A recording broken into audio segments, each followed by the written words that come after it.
Nandito tayo ngayon kung saan may masasarap na pagkain na pwede mong kainin sa umaga, tanghali at maging dinner.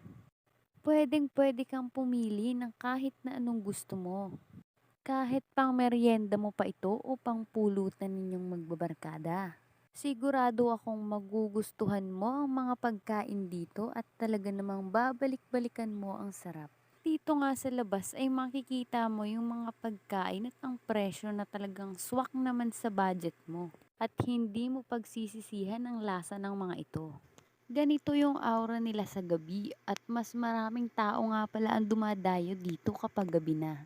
Galing nila sa trabaho ay dito na siguro sila namamahinga. Marami din namang kumakain sa araw. Karamihan nga sa kanila ay pamilya nga ang dumadayo dito. Yung iba ay galing siguro sa eskwelahan at yung iba ay galing trabaho. Pwedeng-pwede kang pumili ng kahit anong drinks na gustuhin mo. Pwedeng-pwede rin kayong mag-chill kasama ang mga tropa mo o kaibigan.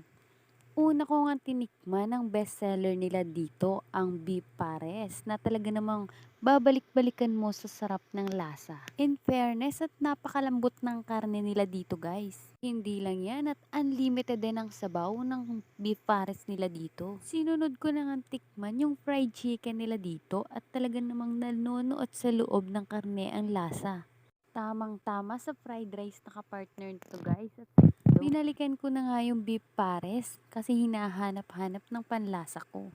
Masarap din pala ito guys kapag nilagyan mo ng kalamansi. Kaya naman subukan mo ng kumain dito.